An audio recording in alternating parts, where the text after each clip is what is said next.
A viewer saw the video I did a couple of weeks ago on the crash of TBM 700 Delta Tango and sent me some data on 965 Delta Mike. We're going to take a look at that crash, so stay tuned. This TBM accident has the hallmarks of a hypoxia-induced loss of control in flight, so stick with me.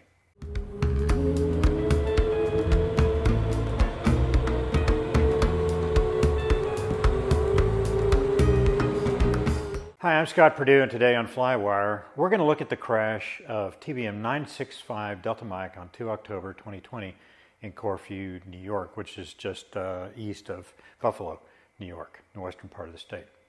I got a lot of comments on my video of 700 Delta Tango that speculated what had happened in that accident, and the majority of those were certain that it was a pressurization problem.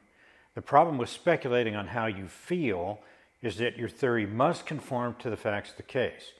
Facts over feelings, it's what I think. So 700 Delta Tango, there was no evidence that hypoxia was a problem for the sole occupant of the airplane. For 965 Delta Mike, the evidence is plain and points towards a loss of control in flight due to a depressurization hypoxia incident. We're going to compare those two, get to 700 Delta Tango at the end. Let's go through this one and contrast it then with 700 Delta Tango. The time of useful consciousness at flight level 280 is 2.5 to 3 minutes.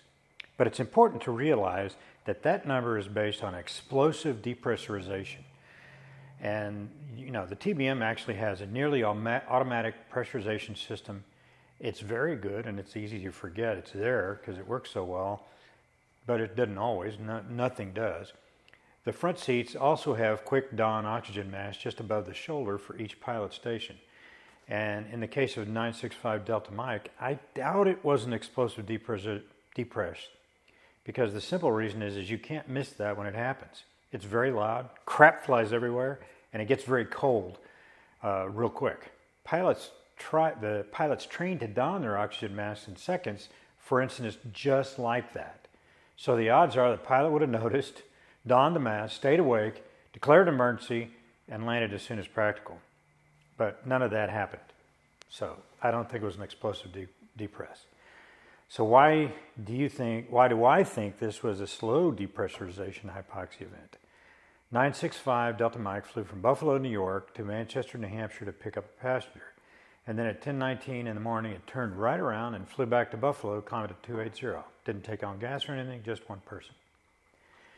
The controller, the Boston center controller, then switched the flight to another center controller just over an hour and 23 minutes later, still at 280. And then the pilot failed to check in with that center controller. And subsequently, at 11:42, he made contact with a Buffalo approach controller and asked for the ILS to runway 23. Well, that's all good, right? You got back in touch. Except for the missing check-in, it's all good. Well, no, not actually. When the pilot talked to the approach controller, he was 15 miles east of Buffalo and still at flight level 280. The ILS 23 at Buffalo starts at Trava intersection at about 4,000 feet, and that's about 12 miles from the airport. To get down to that altitude, so it's only 3 miles from it, a common descent rate of 1,000 feet per minute would take 24 minutes, starting at about 100 miles east of the intersection, to do. In a pressurized airplane, you can increase your descent rate without passengers yelling or hitting you, but over 2,000 feet per minute becomes problematic right to the approach fix and start the approach. You're going to be fast, all kinds of problems. But that still would have taken 12 minutes, and he had to start 50 miles out. In other words, there was no way this pilot airplane was going to shoot the approach in 3 miles without considerable time to descend. Something was wrong. Actually, it's a little more than 3 miles, but whatever. So that, to me, this is fairly glaring evidence that the pilot was impaired. From the radio exchange, the controller thought so too. In response to the pilot's request for the ILS-23, he cleared him to descend to 8,000 and then asked the pilot if everything was okay. The pilot responded and said, "Yes, sir, everything's fine." Number 965 Delta Mike, Boston Center 121.5. If you hear me, come up center frequency 135.25. That's 3525. November 965 Delta Mike, Boston. 965 Delta Mike Buffalo. 65 Delta Mike Buffalo.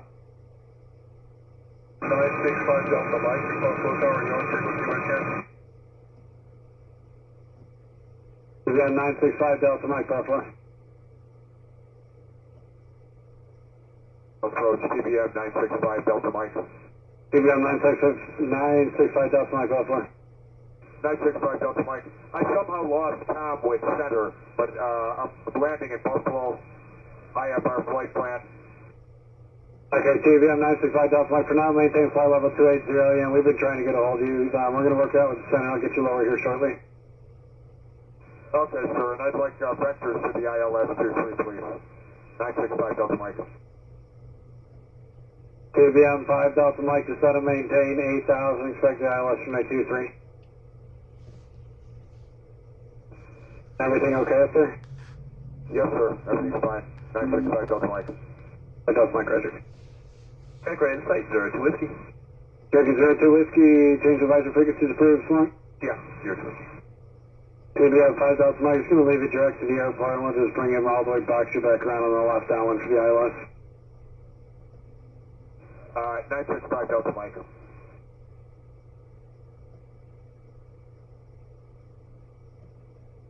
5 Delta Mike, where are you headed? TBM 5 Delta Mike, Buffalo. 5 Delta Mike, stop your descent, maintain 10,000. 965 Delta Mike, Buffalo, stop your descent, level your wings, maintain any altitude. TBM 965 Delta Mike, Buffalo, stop your descent. 965 Delta Mike, Buffalo.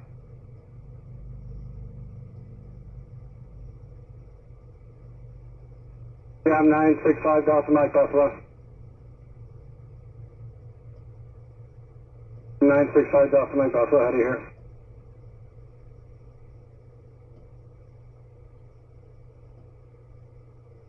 Shortly afterwards, the controller saw the airplane descending very rapidly on radar, and he instructed the pilot to level off at 10,000 feet. He was descending about 4,000 to 5,000 feet a minute.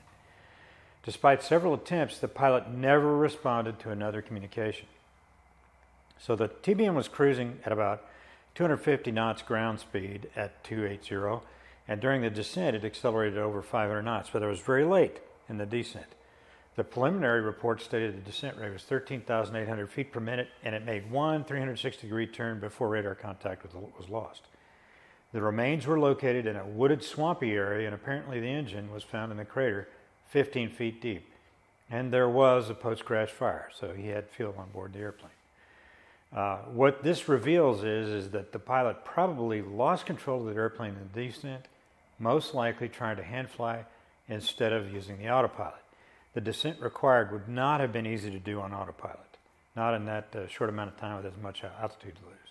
So it looks to me like the pilot actually lost consciousness soon after starting the descent, and then the airplane accelerated during that time, a little bit, but then more. I'll get to that. The preliminary report on ADSB hits, on the airplane had it departing 280 at 11:42:17, and then at 44:08 it was passing 19.5 at 326 knots. At 11:45:41 it was passing 11,000 at 446 knots. The inlet ADSB data shows a left turn followed by a sharp right turn at 11:43:47, about 17.5, and then a sharp left turn starting a very rough 360-degree turn at 11:43:58. The final two inlet hits showed the airplane passing 5,000 at 495 knots and then 510 knots at 44:30. There is a timing discrepancy between the flight-aware ADSB and the inlet data, and the flight-aware data didn't have those last 2 points. So before these turns, the airplane was descending at a rate of about 5,700 feet per minute, then rapidly increased to a high point of 27,424 feet a minute. The final two hits had the airplane descending at over 25,000 feet per minute, and that's better than 350 feet per second. That's hauling butt. I think what might have happened here is the pilot started regaining consciousness and realizing that he was in some trouble, began trying to fly. The problem here is a human one. I did a video on G-LOC a few months ago and refer you to that for more detail on how it works. But typically what happens when you experience G-induced loss of consciousness is that you're asleep for about 15 seconds. And when you wake up, you have no idea what's going on for another 15 seconds, and then you're slow to get with the program. This varies by individual, but I expect those times are longer for a hypoxic loss of consciousness. The gradual reinduction to the real world is probably the same. But time was not on this pilot's side. The entire descent took 2 minutes and 25 seconds, and up until the time turns started, the airplane generally held course and speed, roughly descending at that 5,000 feet per minute. At that point, the turns began to rapidly increase descent rate and speed, and it took only 55 seconds from that turn, starting the turn, to impact the ground. Backtracking from there, it was just over a minute from the beginning of the turns to the beginning of the descent, and the airplane had descended approximately 10,000 feet, so there was more oxygen in the ambient air pressure at that altitude, at 180. At some point, the pilot would have started to regain consciousness. So it looks like that process had begun, and he experienced massive confusion while trying to regain control of the aircraft. It is very unlikely that he realized the danger or the attitude that he was in. This is a tragedy, but we have to learn from it. In the USAF, we had to undergo periodic high-altitude training in a pressure chamber that simulated high-altitude flight. It did slow and rapid decompression events. The whole point was to familiarize the crew with their personal hypoxia symptoms. Those symptoms vary by the individual, and if you fly at high altitudes, it is a hostile environment. And if you fly in the airlines and don't pay attention to the flight attendant's brief for takeoff anymore, just remember to put your mask on first before you try to help somebody else, because you're probably going to pass out.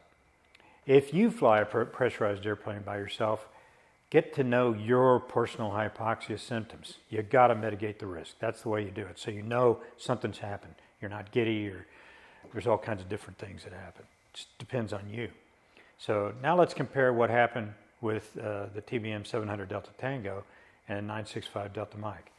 They both experienced speed increases as well as higher descent rate, but the final path on 65 Delta Mike was erratic due to an impaired pilot making control inputs were not consistent with attitude or speed, and the power never came off the airplane.